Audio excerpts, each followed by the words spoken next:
إلى النبي صلى الله عليه وسلم الفاتحة. أعوذ بالله من الشيطان الرجيم. بسم الله الرحمن الرحيم. الرحمن الرحيم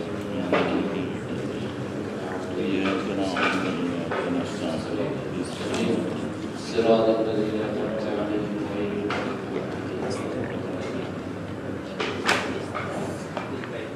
السلام عليكم ورحمة الله وبركاته. الحمد لله رب العالمين وبه نستعين، والصلاة والسلام على أشرف الأنبياء والمرسلين وعلى آله وأصحابه أجمعين. رب اشرح لي صدري ويسر لي أمري واحلل عقدة من لساني يفقهوا قولي. Tuan-tuan dan puan yang dirahmati oleh Allah Subhanahu wa taala, alhamdulillah, bersyukur kehadirat Allah Subhanahu wa taala dengan limpah dan inayahnya dapat kita berkumpul pada malam Jumaat yang berbahagia ini. Mudah-mudahan kita menjadi orang Islam yang beriman kepada Allah Subhanahu wa taala, yang sentiasa bertakwa kepada Allah Subhanahu wa taala. Sekali lagi saya ulang, mudah-mudahan kita menjadi orang Islam yang beriman kepada Allah Subhanahu wa taala, seterusnya bertakwa kepada Allah Subhanahu wa taala dulu, kini dan selama-lamanya. Tuan-tuan dan puan yang dirahmati oleh Allah Subhanahu wa taala, sebenarnya saya pun seraya juga nak bercakap depan tuan-tuan dan puan ni. Saya bukan orang yang ahli tafsir. Okay, tuan-tuan dan puan, saya cuma untuk makluman tuan-tuan dan puan yang dirahmati oleh Allah Subhanahu wa taala, bila saya perhati dari hari ke hari, minggu ke bulan, tahun dan sebagainya, saya tengok tafsir Ibn Katsir tu duk putus setiap 2 tahun tu. Jadi duk ada 9 jilid di sana tu. Saya minta lah cuba bukan nak mengajar tuan-tuan, tapi nak tafsir, kita baca tafsir bersama, kita nilai. Kalau ada soalan tu boleh tanya. Kalau saya tak dapat jawab, insya-Allah saya akan bawa benda ni kepada kawan-kawan, insya-Allah. Tuan-tuan dan puan-puan yang dirahmati oleh Allah Subhanahu wa taala, sebelum saya masuk kepada Ibnu Katsir, tafsir Ibnu Katsir muka surat 63, kita nak sambung. Ustaz Hafiz tinggal kat kita muka surat 63, tuan-tuan dan puan-puan. Tajuk dia disunnahkan membaca basmalah sebelum memulai setiap pekerjaan, muka surat 63.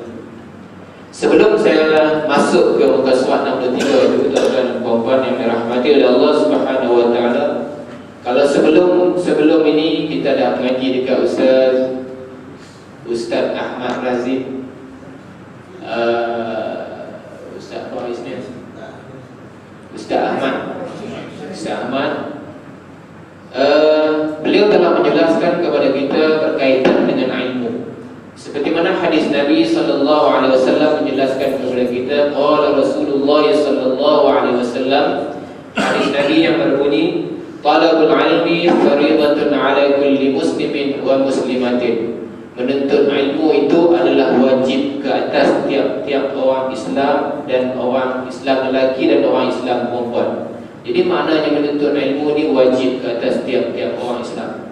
Dan kita dapat info juga daripada ustaz yang menyampaikan kepada kita bahawa ilmu yang kita dapat ini adalah ilmu yang bermanfaat, tuan-tuan dan puan-puan. Ilmu yang bermanfaat, saya boleh ulang balik, yang mana ilmu bermanfaat itu dibahagikan kepada 3 bahagian. Yang pertamanya ilmu yang berkaitan dengan ibadah, berkaitan dengan sembahyang kita, puasa kita, zakat kita dan sebagainya. Yang keduanya ilmu yang berkaitan dengan akidah. Okey, kita nak kenal siapa Allah, siapa Nabi dan seterusnya. Dan yang ketiganya ialah ilmu tasawuf.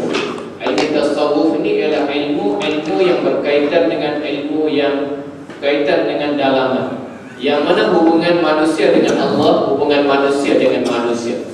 Tiga perkara ini wajib, menjadi fardu ain kepada umat Islam untuk belajar. Belajar yang bagaimana? Belajar secara berterusan. Mudah-mudahan apa yang kita belajar kita akan amalkan berterusan daripada hari ke hari dan seterusnya. Dalam hadis Nabi SAW, hadis Nabi yang lain ada menyebut, man arada dunya fa'alaihi bil ilmi, wa man arada dunya fa'alaihi bil ilmi. Man arada dunya fa'alaihi bil ilmi, wa man arada al-akhirata fa'alaihi bil ilmi, wa man arada dunya wal akhirata fa'alaihi bil ilmi. Hadis Nabi SAW yang bermaksud, barang sesiapa yang hendakkan dunia, maka hendaklah ia ada ilmu. Yang kedua, barang siapa yang hendakkan akhirat, hendaklah ada ilmu. Wa man arada dunya wal akhirah, siapa yang berkehendakkan dunia dan akhirat, hendaklah dengan ilmu. Kesimpulan yang boleh kita ambil di sini bahawa menuntut ilmu itu adalah bekalan untuk diri kita untuk menuju hari akhirat. Mudah-mudahan kita mendapat keredaan Allah Subhanahu wa taala. Mudah-mudahan kita menjadi orang yang bertakwa kepada Allah Subhanahu wa taala. Tuan-tuan dan puan yang dirahmati oleh Allah Subhanahu wa taala, bila saya lihat Ibnu Katsir tersorok dekat situ,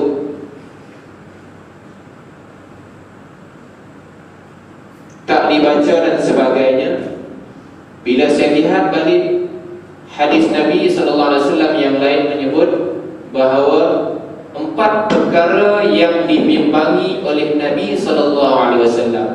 4 perkara yang dibimbangi oleh Nabi SAW di akhir zaman ini ialah, yang pertamanya ialah Islam hanya ada pada nama saja.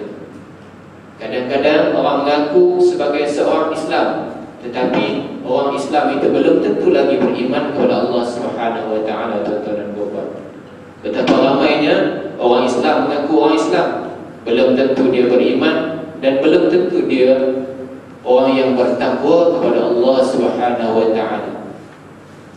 Yang keduanya, Nabi SAW bimbang akhir zaman ini ialah, yang keduanya ialah Al-Quran hanya tinggal sebagai tulisan semata-mata. Jadi kalau kita lihat di rumah-rumah kita tu Al-Quran berdebu, maknanya kita termasuk tak dalam golongan Al-Quran hanya tinggal tulisan sahaja. Jadi tepuk dada, tanya selera. Kalau tanya selera tuan-tuan memang tak baca. Kalau tepuk dada tanya iman, insya-Allah dia akan jadikan bacaan Al-Quran sebagai amalan sehari. Yang ketiga ialah masjid indah tapi tidak diimarahkan oleh manusia. Tuan-tuan dan puan-puan, mula-mula dahulu Ustaz Non, mula-mula saya sampai Ustaz Zainal pula dah. Tak maaf Ustaz, Cikgu Zainal. Mula-mula saya sampai masuk ke kampung tersusun Ponso Seribu ni, disebut oleh Ustaz Cikgu Zainal. Dan dari jawatan kuasa yang lain sebut nak buat surau. Bila sebut nak buat surau ni, saya duk risau. Duk risau pasal apa? Pasal apa? Pasal pepatah keluar daripada kalam seorang hamba Allah, takut tidak diimarahkan surau kita ni. Saya pernah risau.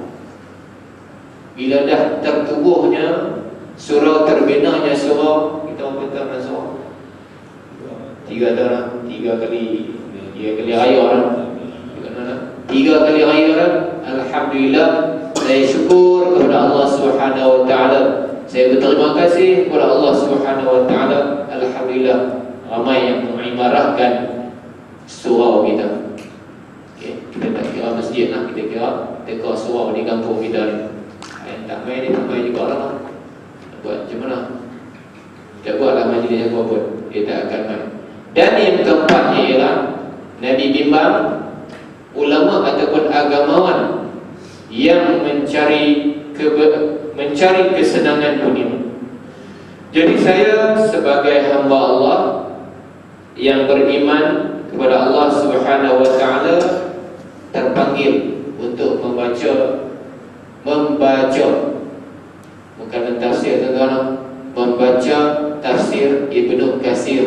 Saya sambung daripada Ustaz Hafiz ni, insya-Allah tuan-tuan dan puan-puan. Baik, kita tengok muka surat 63.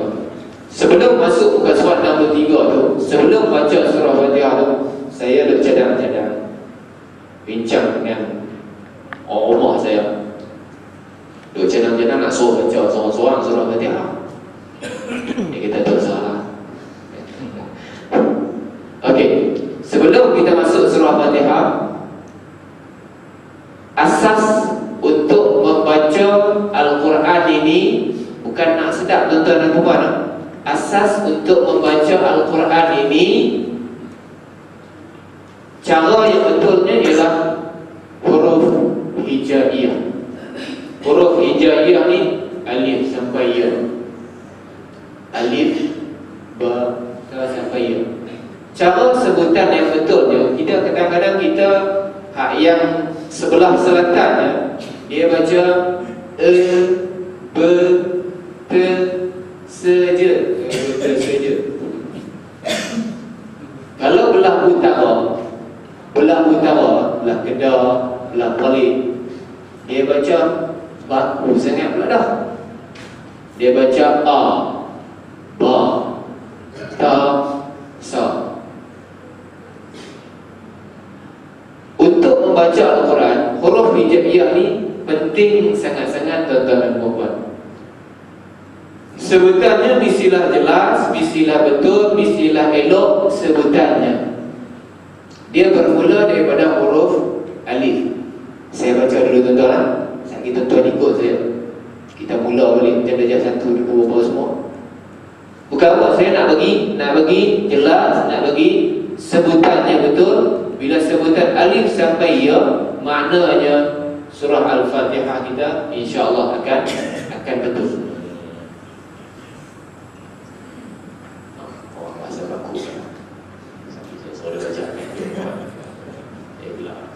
Okey, baik. Mana? Baik.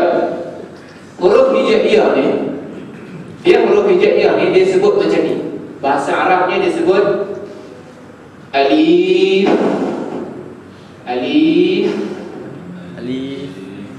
ba, sebutlah pelan-pelan. Alif, ba, ta, sa, jim, ha, kha, dal, zal, ra, zai, sin, shin, sad, dad, ta, za, ain, ghain, fa, qaf, kaf, lam alif, hamzah, ya. Baik, itu adalah sebutan Arabiyah. Kalau disebut dalam bahasa Arabnya disebut lahjah Arabiyah, slang Arab. Okay, slang Arab. Jadi kita tak baca lah macam ni.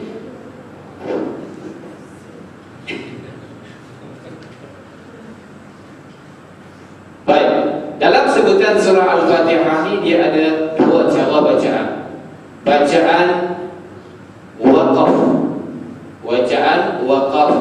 Bacaan waqaf ni maksudnya bacaan berhenti. Bismillahirrahmanirrahim. Alhamdulillahi rabbil alamin. Ar-Rahmanir Rahim. Maliki yaumiddin. Iyyaka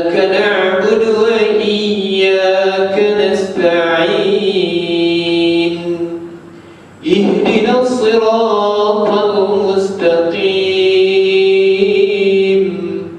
صراط الذين أنعمت عليهم غير المغضوب عليهم ولا الضالين.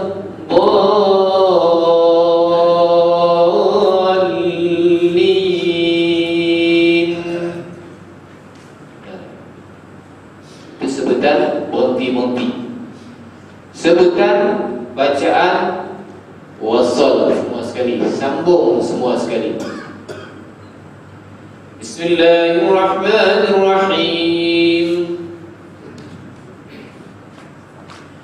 Alhamdulillahi rabbil alamin arrahmanir rahim maliki yaumiddin iyyaka na'budu wa iyyaka nasta'in ihdinas siratal mustaqim siratal ladzina an'amta 'alaihim ghairil maghdubi 'alaihim waladdallin. Bacaan sambung patutnya alham sampai waladdallin amin satu lepas. Baik, yang saya nak jelaskan di sini berkaitan dengan sebelum yang saya sebut tadi, huruf hijaiyah alif, ba, ta, ghairi, ghair. Dia bunyi dalam ni. Dia macam orang cekik. Macam orang nak buang ke ghairil, dia kena bunyi macam tu sikit. Ghairil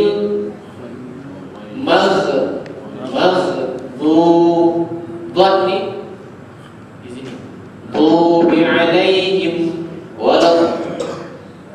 Dia kena pak bagi dulu. Walad dallin.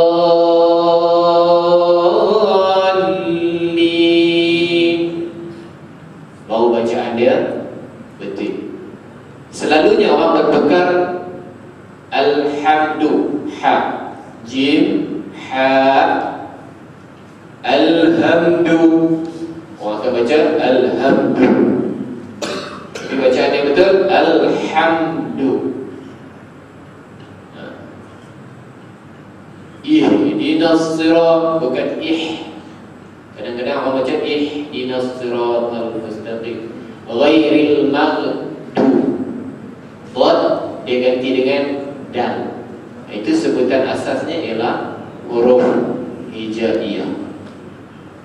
Dia tuan-tuan, balik malam ni hak lelaki jangan pakai lah.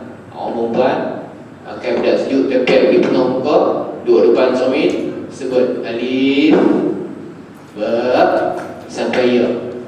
Jangan bagi anak-anak tengok. Ini ialah asas untuk membaca surah Al-Fatihah supaya fasih, betul dan ikut tajwid. Betul dan perempuan yang dirahmati oleh Allah Subhanahu Wa Taala, kalau kita tak mampu nak ubah, macam mana? Saya ajak anak murid saya, anak Datuk Musa Aman, saya ajak dia sabar dulu. Lidah dia pendek. Lidah dia pendek. Dia tak boleh nak sebut ro, dia sebut ro. Dhad dia sebut ghairil maghdub. Dia tak boleh nak sebut sampai ke sudah tak boleh nak sebut. Yang tu kita tak tahu nak buat macam mana. Hanya Allah yang kita serahkan Allah Subhanahu Wa Taala. Okey, tuan-tuan, kita masuk muka surat 63. Okey, tuan-tuan. Muka surat 63 disunahkan membaca basmalah sebelum memulai setiap pekerjaan. Oleh kerana itu disunahkan membaca basmalah pada awal setiap ucapan maupun perbuatan.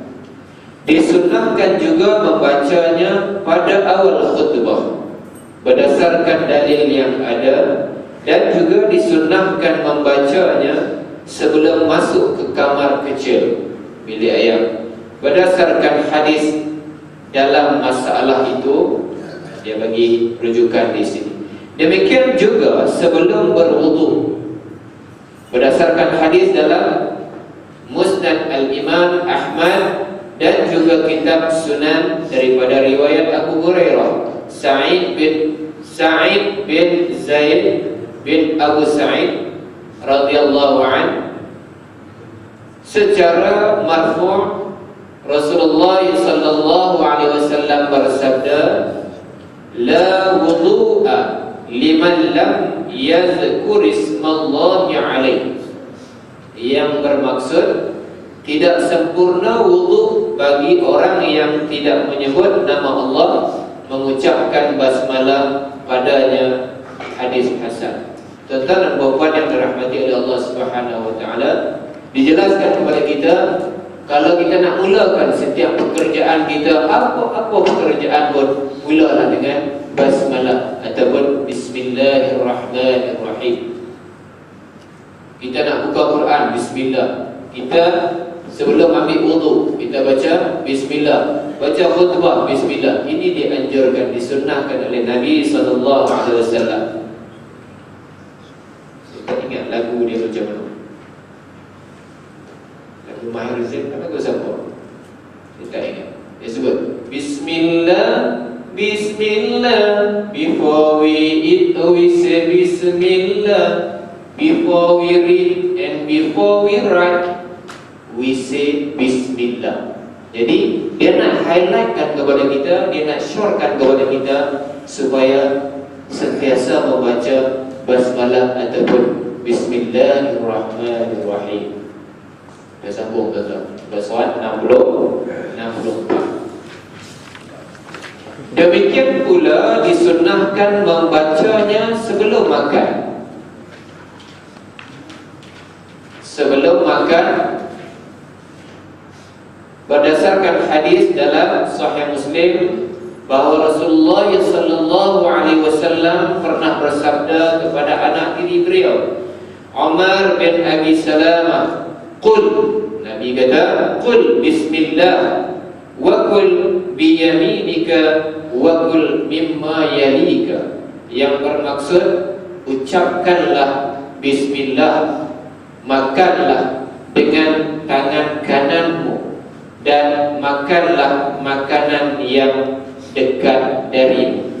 Jadi tuan-tuan dan puan-puan yang dirahmati oleh Allah Subhanahu wa taala, melalui hadis Nabi sallallahu alaihi wasallam mengajar kita bahawa bila makanan terhidang di hadapan kita, jangan kita tengok yang sedap saja.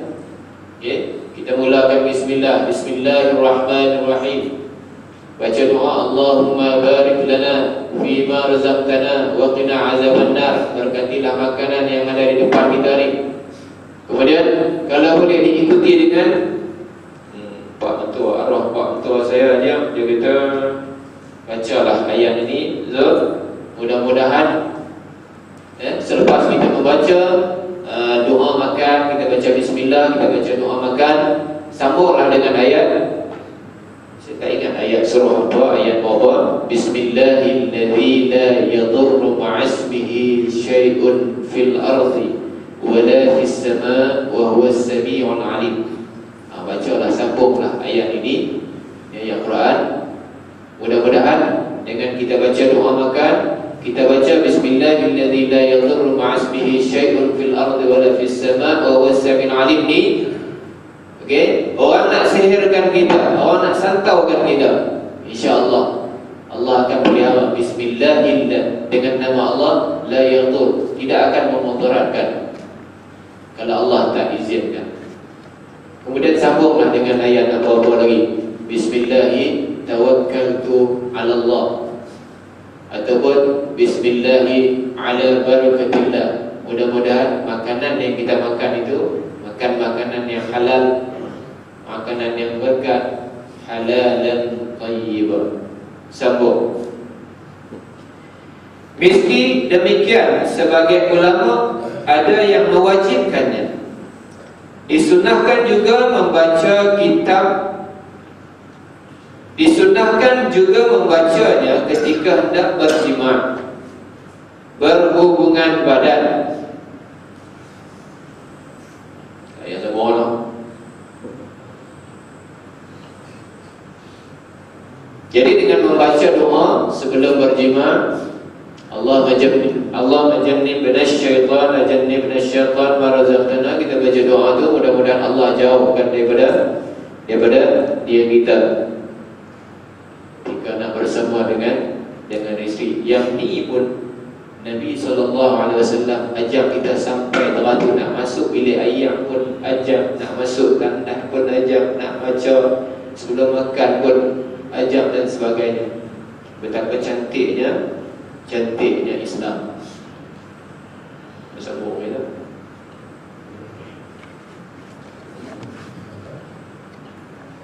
So baca surah Fatihah apa?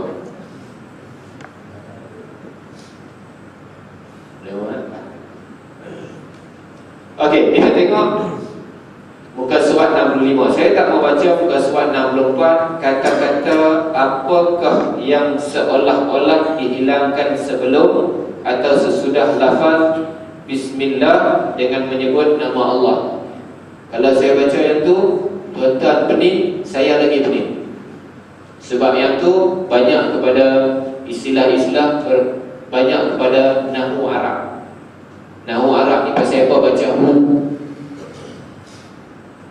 pasal apa baca na ganti dengan na, pasal apa ganti dengan tu. Contoh, Allahumma ghafirli zunubi. Contohnya waktu subuh Allahumma hdini. Tu imam baca doa, baca qunut Allahumma hdini fi man hadait. Ya, itu adalah kata ganti nama, kata ganti nama diri saya. Cikgu, kata ganti nama bagi saya. Allahumma hdini, ya Allah berikanlah petunjuk kepada aku. Jadi kita nak baca mana tuan-tuan? Imam baca untuk dia kita nak baca macam mana? Diajarkan kepada kita. Saya dengar Ustaz Said kita sebut, kalau untuk imam baca Allahumma hdini fi man hadait, kita tak payah amin. Kita tak payah baca amin. Kita ikut baca macam dia. Kita baca sama-sama Allahumma hdini fi man hadait. Ya, itu adalah kata ganti nama bagi saya. Allahumma hdina fi man hadait, diajak kepada kita Allahumma hdina. Kalau untuk amal, nun ganti dengan nun untuk amal. Allahumma hdina fi man hadait, ya Allah berikanlah petunjuk kepada kami. Bila tu imam baca macam tu, kena sebut amin. Ya Allah perkenankanlah. Cuma sampai dekat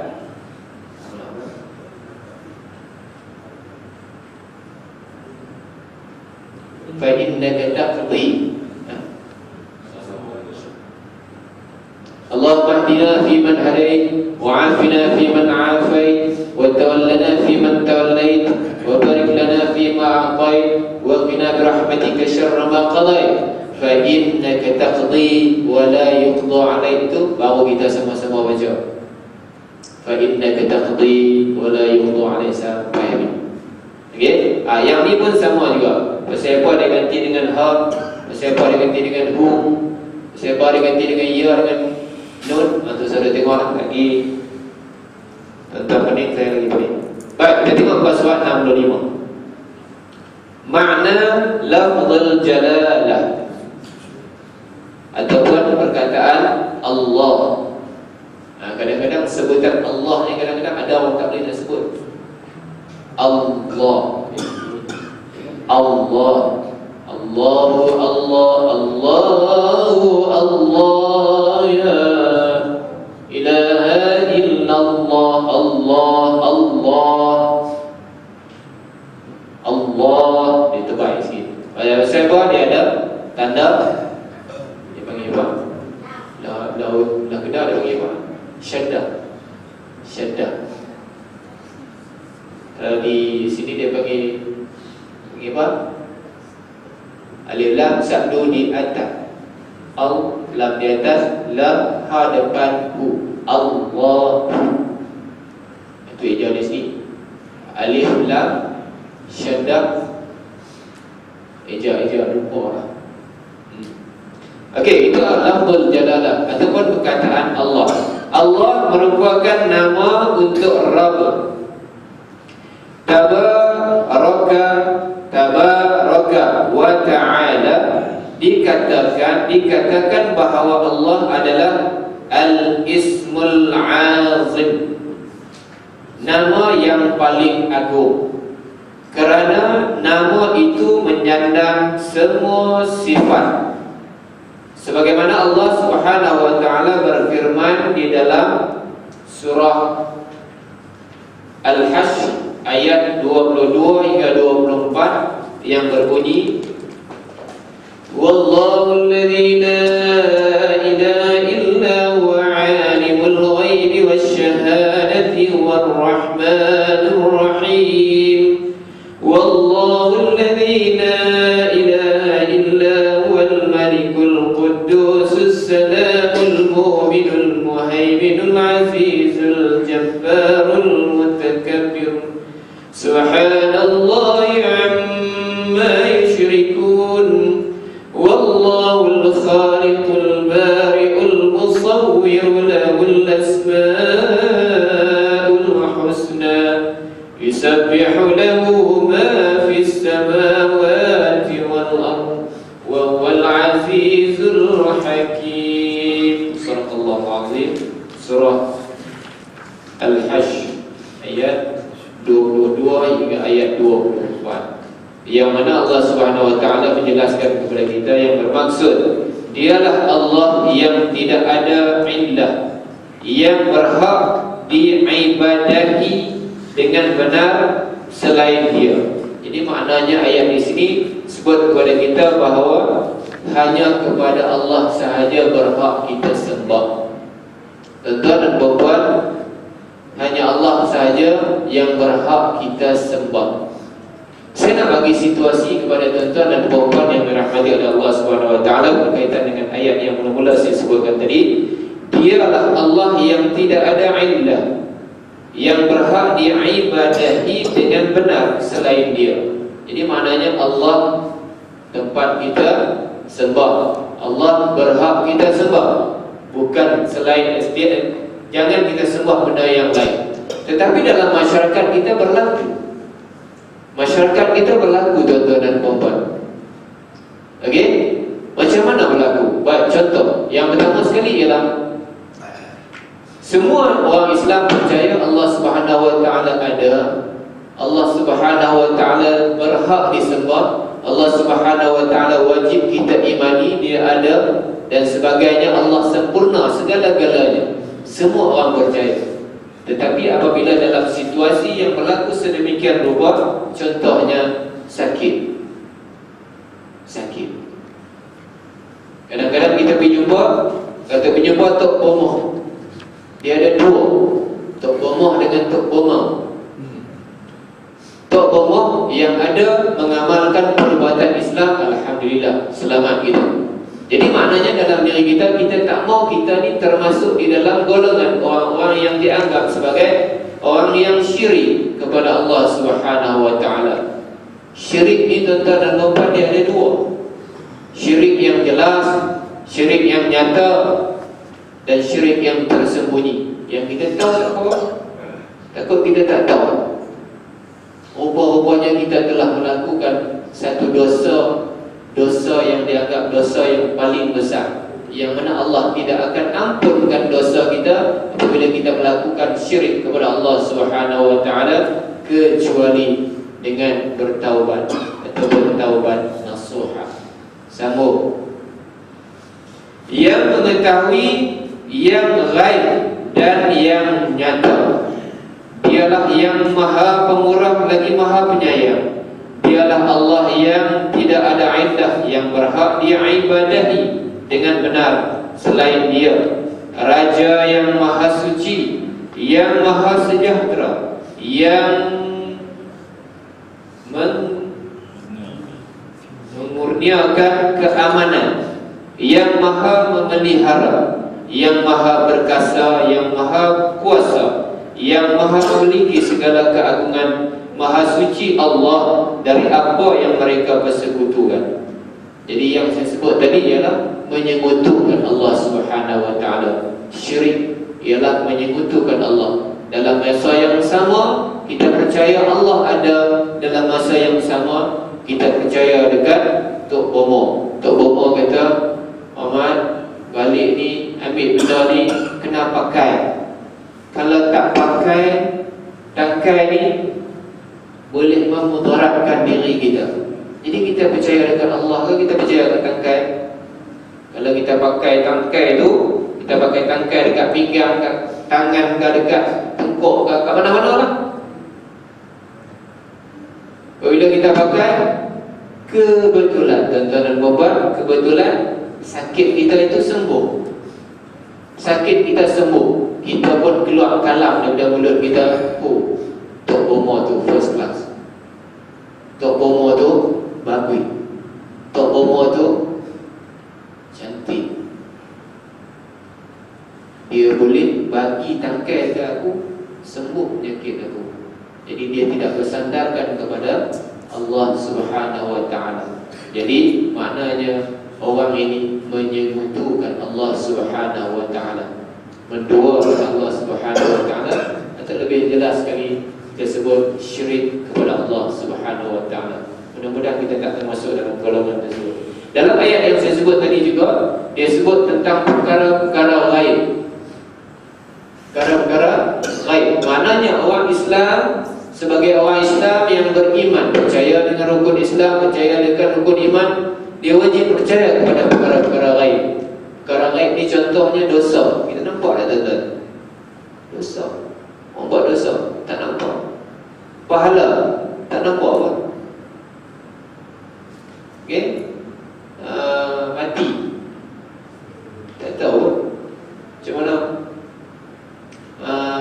Nak tunggu malaikat mungkar dan nakir mai godam, dia nak tunggu dia, tak ada. Jadi sebagai seorang Islam yang beriman, hanya wajib percaya. Jangan pula 2 kali lubang, ada orang mati ke bumi kan. Okey, dia korek apa liang lahat di sini, dia korek sebelah, dia letak kontainer ke apa, dia nak tunggu malaikat, tunggu mai ke apa semua, terzam. Takut jadi gila apa kan dia. Okey, seterusnya dialah Allah yang menciptakan, yang mengadakan, yang membentuk rupa, yang mempunyai nama-nama yang paling baik. Bertasbih kepadanya apa yang ada di langit dan di bumi, dan dialah yang maha perkasa lagi maha bijaksana. Dalam ayat ini keseluruhannya menjelaskan kepada kita bahawa Allah Subhanahu wa ta'ala itu bersifat serba sempurna. Berbeza dengan manusia. Manusia bersifat kekurangan. Okey, daripada tak pakai spek, kena pakai spek. Daripada tak sakit lutut, Allah tariklah sikit-sikit lah.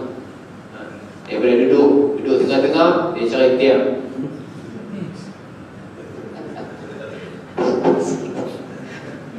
Yang seterusnya, dengan demikian semua nama-nama yang baik itu merupakan sifatnya sebagaimana firman Allah Subhanahu wa ta'ala, walillahil asma'ul husna fad'uhu biha. Hanya milik Allah Subhanahu wa ta'ala asma'ul husna, maka bermohonlah kepadanya dengan menyebut asma'ul husna. Asma'ul husna tahu? As'aluka ya man huwallahu alladhi, sampai 99. Tuan-tuan dan puan, sebenarnya ada pada tubuh badan kita. Kalau tuan-tuan tengok tapak tangan sebelah kiri, cuba tuan-tuan tengok tapak tangan kanan tilik tu. Cuba tengok tapak tangan sebelah kiri. Tapak tangan sebelah kiri tuan-tuan ada nombor 8, V terbalik. V kemudian 1, V 1.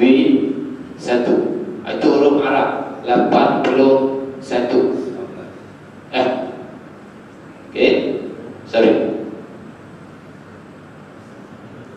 81 belah kiri. Belah kanan 1, V terbalik 18 tambah 81 berapa? 99. Itulah Asma'ul Husna. Itu ada kat kita. Itu Okey, kelebihan yang ada pada Allah Subhanahu wa taala. Allah ciptakan kita dan sebagainya.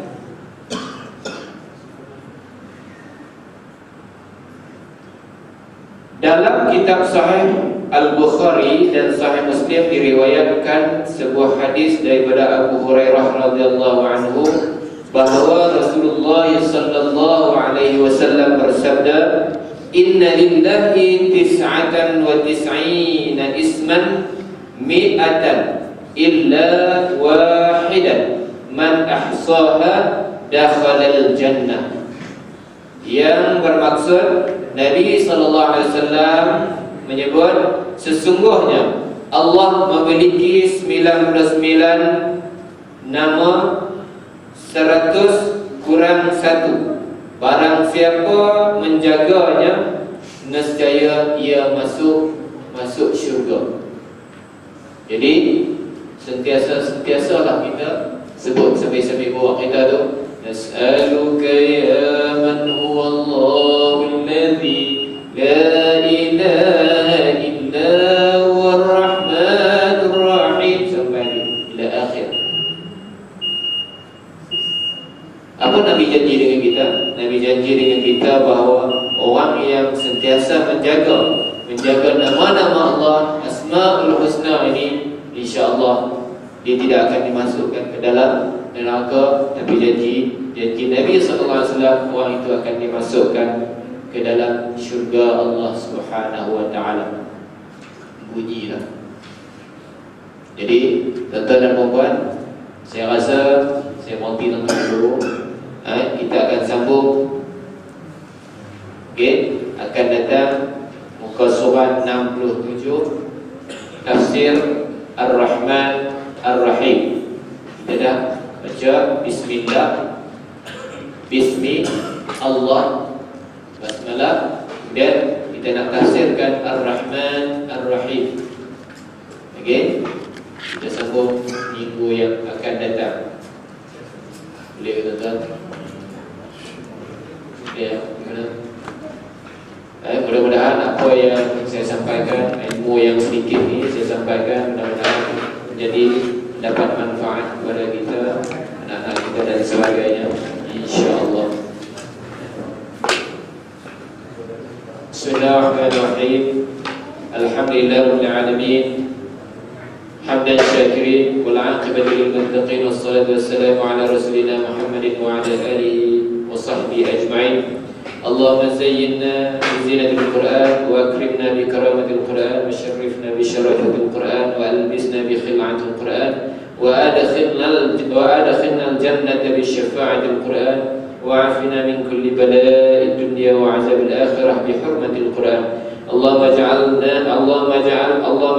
Qur'ana lana fid dunya qarinan wa fil qabri mu'nisa wa fil qiyamati syafi'a wa 'ala as-sirati nura wa ila jannati rafiqa wa min an-nari sitra wa hijaba wa ila al-khairati kulliha dalilan wa imaman bi fadlika wa judika wa karamika ya karim. Allahumma hdina bi hidayatil Qur'an wa najjina minan niran bi karamatil Qur'an warfa' darajatina bi fadilatil Qur'an wa kaffir 'anna sayyi'atina bi tilawatil Qur'an ya dzal fadl wal ihsan. Rabbana atina fid dunya hasanah wa fil akhirati hasanah wa qina 'adzaban nar. Walhamdulillahi rabbil alamin. Assalamu alaikum